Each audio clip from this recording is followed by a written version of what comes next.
के अध्यक्ष महोदय, बेगूसराय जिले के साहेबपुर कमाल थाना अंतर्गत फुलमंडी गांव के इस पावन धरती पर एक पुस्तकालय का आयोजन करने वाले शिक्षा के महानायक गिरू जी को मैं तहे दिल से शुक्रिया अदा और धन्यवाद देते हुए इस सभा में उपस्थित हमारे शिक्षक संघ के सचिव शैलेंद्र जी, प्राथमिक शिक्षक संघ के संयुक्त सचिव रामाशीष पाठक जी, हमारे पत्रकार बंधु अजय जी एवं तमाम हमारे इस गांव के ग्रामीण जनता, दर्शक, नौजवान साथी, माता बहने, आप सबको दिल से हार्दिक बधाई, हार्दिक धन्यवाद देता हूँ। आज एक ज्योति जला दिया है, एक महानायक ने समाज में एक ज्योति जलाया है और यह ज्योति समाज में शिक्षा का अंधकार को ऐसे दूर करेगा जैसे अपने मंदिर के शिक्षा में नौजवानों में ऐसी शिक्षा भर देगा कि आने वाले वार्षिक उत्सव जब मनाएंगे तो वाकई में एक अलग बदलाव, अलग प्रकाश नजर आएगा।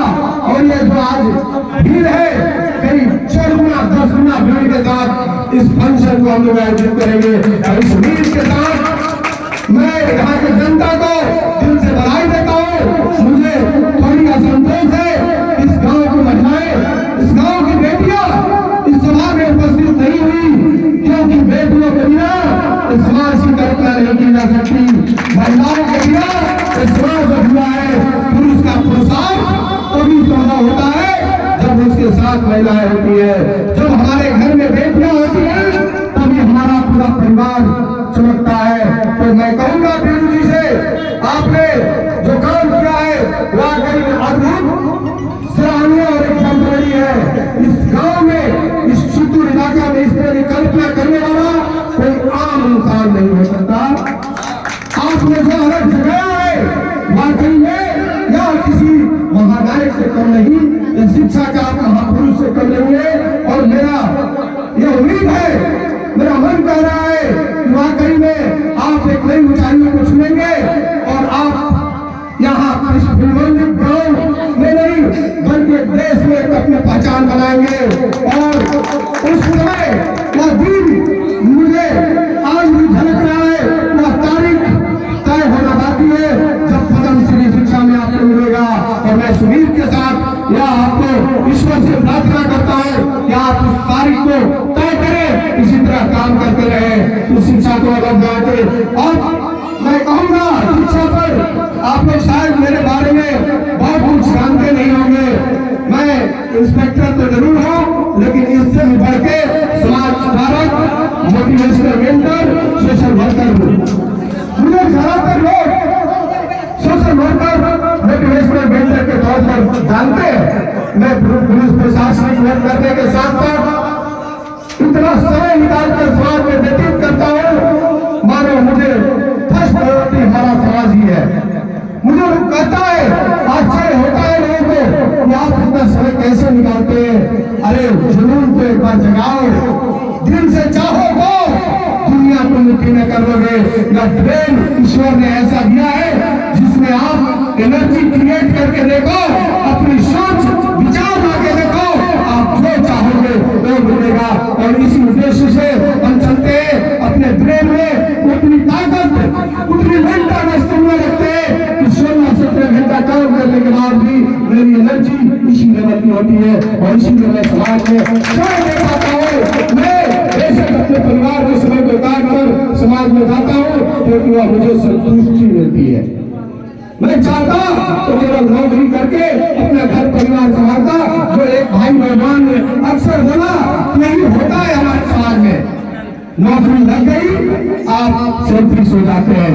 अरे समाज ने आपको दिया है, बहुत कुछ दिया है।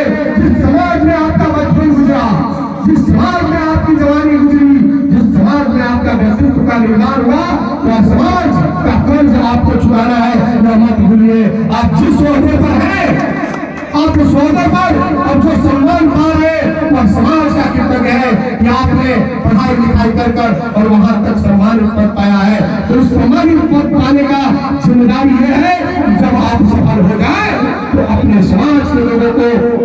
सफल करने का प्रयास करें, क्योंकि आपके केवल सफल होने से पूरा समाज सफल नहीं होता, पूरे समाज के सफल होने से आप सफल कहलाएंगे। उस भावना से आप चलिए, उस रीत से चलिए, उस नौजवानों की कैरियर के बनाने के लिए सोचिए। और यही कारण है कि मैं समाज में ज्यादा से ज्यादा समय देता हूँ। मैं जब भर्ती हुआ, मैं अपने जीवन की थोड़ी सी स्टोरी बताकर नौजवान मित्रों को प्रेरित करना चाहूंगा। आप लोग सोचते होंगे इंस्पेक्टर साहब बहुत अच्छे घर से होंगे, बहुत अच्छा इनकी परवरिश हुई होगी, बहुत अच्छी शिक्षा दीक्षा हुई होगी। ये भ्रम में मत रहिए। मेरे जीवन इतनी संघर्ष में है, इतनी पेनफुल है, आज जब मैं बताऊंगा आप वाकई में अपने अवचेतन मन में, अपने सब कॉन्शियस माइंड में अपनी चीजें आज भरेंगे और आपको मैं आत्मविश्वास से भर दूंगा।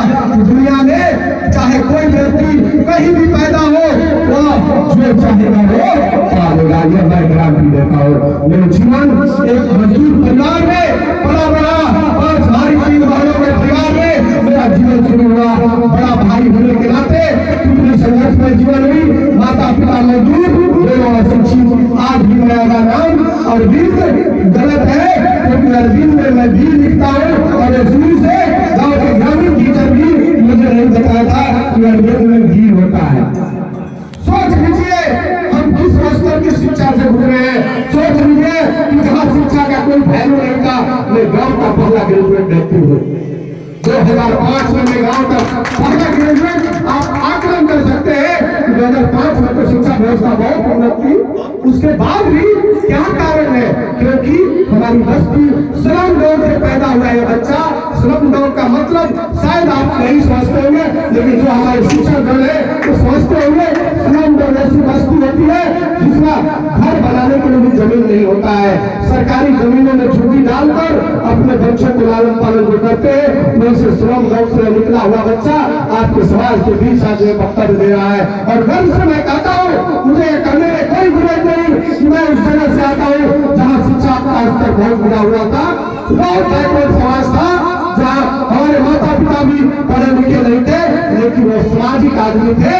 समाज में जब जाते थे तो जब समाज के अन्य लोगों के बच्चे बड़े लोगों तक पहुँचते थे शिक्षा पाकर, तब उनका एक सपना आया, तब उनके मन में विचार आया कि यार हमारा विकास बच्चा पढ़कर आगे बढ़ता। यह मन में विचार आना ही एक व्यक्ति के लिए जीत होती है। मन में विचार तो लाओ। वैसे ही मेरे पिता ने मन में विचार आया, मैं भी अपने बच्चे को पढ़ाऊंगा। और वही सरकारी स्कूल गांव से 2 किलोमीटर दूर मेरा गांव का प्राथमिक स्कूल, जहाँ मेरी शिक्षा पहला से 5वां क्लास तक हुई, जहाँ शिक्षा की इतनी पुअर एजुकेशन क्वालिटी एजुकेशन नहीं थी, जहाँ मुझे यह भी नहीं पता पहला से लेकर 5वां तक जब मैं पढ़ा, यह भी नहीं पता कि क्वेश्चन का आंसर भी होता है।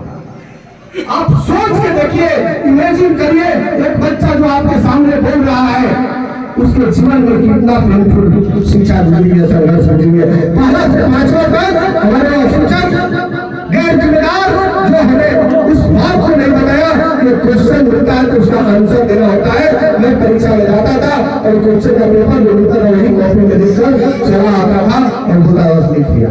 चूंकि राइट टू एजुकेशन एक लागू है, उसमें सरकारी स्कूलों में हम पास होते जाते हैं। हमारी पास फेल का वहां कोई मतलब नहीं होता है।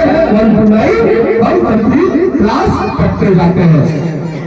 जब मैं मिडिल स्कूल में गया, मिडिल स्कूल में जाने के बाद थोड़ी सी शिक्षा व्यवस्था मुझे क्वालिटी एजुकेशन मिला और वहां पर मुझे पता चला क्वेश्चन का आंसर नहीं। कोई सौ दूर पैदल चल के मिडिल स्कूल जाते थे, साइकिल भी नहीं थी। उस पैदल रास्ते से आप सोच सकते हैं 90-95 का जो झूठ था, सड़कें इतनी हमारी हाईवे से 2 किलोमीटर दूर थी, सड़कें इतनी बेकार थी कि अगर बारिश हो जाए तो चप्पल पहन के भी नहीं चल पाएंगे। वह कीचड़, सड़क इतना कीचड़ हो जाता था कि अगर आपके पास साइकिल है तो कंधे पर उठा के और आपको ले जाना होगा। उस पिछले इलाका से मैं गुजरा हूँ। उस 2 किलोमीटर की दूरी तय कर पैदल और उस मिडिल स्कूल में जाता था। फिर मैं वहां से हाई स्कूल गया और हाई स्कूल और उससे दूर 3-4 किलोमीटर था। उस हाई स्कूल में प्रवेश किया और वो 90 का दशक, 95 का दशक मैंने देखा। मैं डिस्क्रिमिनेशन भी झेला, मैं छुआछूत की भावना को भी देखा हूँ, लेकिन मैं इस पर बाद में डिस्कस आऊंगा। उसके पहले जब हाई स्कूल में 97 में मैं एग्जाम दिया, 90 का एग्जाम दिया, मैं फेल कर गया। इतनी पुअर क्वालिटी एजुकेशन मेरे जिंदगी में आई कि मैं 90 का एग्जाम फेल कर गया 97 में। और फेल कर गया तो पिता का क्या होता है, सपना टूट गया। एक पिता का जब सपना टूटा तो एक बेटा देखा मेरे पिता तो कितने दुखी है, क्योंकि आंखों में जो आंसू देखा वह मुझे परिवर्तन किया। और फिर मैं 98 में एग्जाम नहीं दिया, वही गांव से फिर 3 किलोमीटर दूर ऐसे ही बिरु जैसा एक महानायक शिक्षा करते जिनका नाम है मुरारी सिंह। श्री मुरारी सिंह हमारे जीवन में जो परिवर्तन किया है, मैं उनका हर मंच से उसमें नाम लेता हूँ। हर की जिंदगी में एक ही गुरु होता है जो आपके जीवन को बदलते। जैसे इस फुलवंदी गांव को उस गुरु ने बदलने का सपना देखा है, उसी तरह वह शिक्षक महान है। उस शिक्षक की महानता को मैं लाख कदर करता हूँ। जब भी छुट्टी जाता हूँ उस गुरु से जरूर मिलता हूँ, और कभी यूनिफॉर्म में भी हूँ तब भी टोपी खरीदकर गुरु का चरण स्पर्श करता हूँ, सम्मानित करता हूँ, और गुरु का सीना चौड़ा हो जाता है।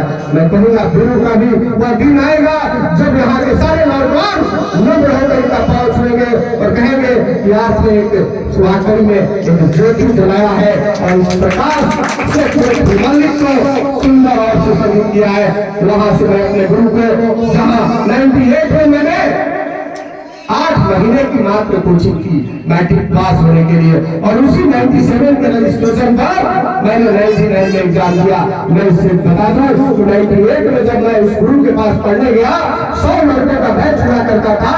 अगर उस समय मेरी शिक्षा की मूल्यांकन की जाती तो मैं उसमें 100वां स्थान रखता।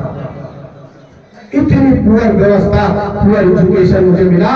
मैं बैक मुड़कर देखता हूँ, वाकई मैं ईश्वर को धन्यवाद देता हूँ। हे ईश्वर, कहीं न कहीं वो सारी चीजें, वो सारी परेशानियां यहाँ पहुँचने के लिए था, इसलिए आपको लाख लाख शुक्रिया। मुझे कोई पछतावा नहीं है कि आपने ऐसी जिंदगी मुझे दी। और लेकिन ये जब जिंदगी मिल गया तो मैं यह खड़ा हूँ, मैं इस जिंदगी को बेकार नहीं जाने दूंगा। जिस तरह ईश्वर ने जिसका वैल्यू जिस बच्चे को नहीं था उसको वैल्यू दिया, मैं लाखों नौजवानों को वैल्यू दूंगा, लाखों नौजवान की जिंदगी को परिवर्तन करूंगा। और यह मैं कसम खाया हूँ, यह मेरी प्रतिज्ञा है। जब वहां से 98 में पढ़ने के बाद 99 में मैंने एग्जाम दिया बोर्ड का, तो आप सरप्राइज हो जाएंगे सुन के, जो उस दिन पढ़ने गया था बच्चा 1.25 साल रखता था, उस बैच से मैं 3रा स्थान पर। How is it possible?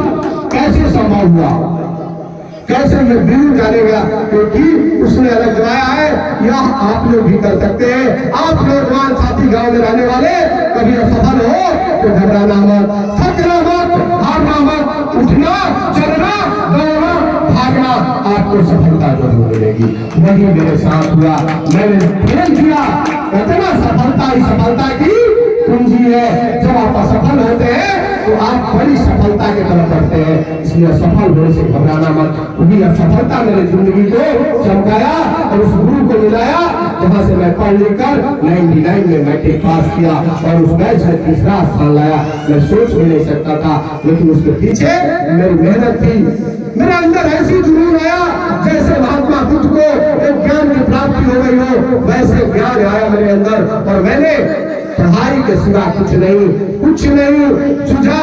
कहते हैं ना, महान कवि हरवंश राय बच्चन की कविता है कि कोशिश करने वालों की कभी हार नहीं होती। इसमें एक लाइन है कि जब तक न सफल हो जाओ, जब तक न सफल हो जाओ, नींद चैन सब त्यागो तुम। जब तक न सफल हो जाओ, नींद चैन सब त्यागो तुम। संघर्ष का मैदान मत छोड़ भागो तुम, मत छोड़ भागो तुम। कोशिश करने वालों की कभी हार नहीं होती। इस कविता में मुझे प्रेरणा देता है, और यही कारण रहा कि मैं अपने ब्रेन की एनर्जी को जगाया, अपने अंदर छुपी विशेषता को जगाया। मैं सोचा आखिर पढ़ने वाले अन्य लड़के बच्चे, उनकी दिमाग हमारी तरह होगा, लेकिन इस दिमाग को इस्तेमाल किया। हमने ऐसा जुनून पैदा किया कि पढ़ाई के सिवा मुझे कुछ नहीं दिखता था। काश ऐसा लाइब्रेरी होता तो मैं IAS PCS निकाल देता वहाँ। लेकिन सेल्फ स्टडी करके जब मैट्रिक का परीक्षा देने के बाद मैं सेल्फ स्टडी करके मैं यहाँ पहुँचा हूँ। मैं बता दूं तो जब हमारे गुरुजन पढ़ा के हमको देते थे 1 घंटे के कोचिंग, तो 1 घंटा पढ़ाते थे, मैं 10 घंटा जाके मैं कुछ करता था और ऐसा जुनून पैदा किया कि मेरी माँ खाना नाश्ता खिलाने के लिए, जैसे छोटे बच्चों को खेलने में मन लगता है ना, वो खेलते रहेगा, उसको खाने पीने की चिंता नहीं था। उसी तरह मुझे पढ़ने में इतना मजा आने लगा, मुझे किताबों से इतनी दोस्ती हो गई, मुझे नींद चैन सब त्याग दिए, खाना पीना भी भूख भी नहीं लगता था। यही कारण था माता पिता जबरदस्ती मेरी भूख छीन लेते थे, अरे खाना खा लो बाद में पढ़ लेना। यह जुनून जो नौजवान हमारे मित्र सुन रहे हैं, अगर जिस दिन जगा दोगे ना, जीवन में आप सफल होने से आपको पूरी दुनिया की ताकत नहीं होगी। इसी पर एक श्लोक है, एक शेर है, मंजिल उन्हीं को मिलती है, मंजिल उन्हीं को मिलती है जिनके सपने में जान होते हैं। अरे भाई पंखे से कुछ नहीं होता, हौसलों से बात होती है। हौसला को एक बार दिखाओ, हौसला तो करो, डेयरिंग करो, जैसे उन्होंने किया। यह विचार लाया और मुझे डर गया, इस गाँव है तो क्या हुआ, मैं पुस्तकालय खोलूंगा और इतना सुंदर और भव्य एक पुस्तकालय आपने खोलकर साबित किया कि व्यक्ति चाहे कहीं भी हो, अपना व्यक्तित्व समाज में ऐसा प्रखर और निकालेगा कि समाज में अपनी एक अलग पहचान बनेगी। इसलिए मैं कहता हूँ कि जन्म भाग्य की बात होती है, जन्म भाग्य की बात होती है, मृत्यु समय की बात होती है। मृत्यु के बाद भी जो जनता के दिल में राज करे तो कर्म की बात होती है। आपने जो कर्म किया है वाकई में आप सदियों याद किए जाएंगे कि आपने अलग जगाया था। आपने इस मंदिर के पावन पवित्र धरती पर आपने पुस्तकालय खोलकर और एक महान कार्य किया था। आपने मोमबत्ती से एक प्रकाश जलाया। मुझे लगता है कि अंधकार को, सारे अंधकार को आप दूर करेंगे। इस उम्मीद के साथ मैं बात करता हूँ। मेरे पास बहुत एक्सपीरियंस है, मेरे जीवन के अनुभव से मैं 2 घंटा बोलते रह जाऊंगा, मेरे पास शब्द खत्म नहीं होंगे। इसी तरह मैं आगे बढ़ते बढ़ते आपको बीच में मोटिवेट भी करूंगा और जीवन के सारी वो तैयार कराऊंगा, जीवन के वो सारी चीजों को बताऊंगा जो मैंने अनुभव किया है। मुझे पता है जब वहां से मैं आगे बढ़ा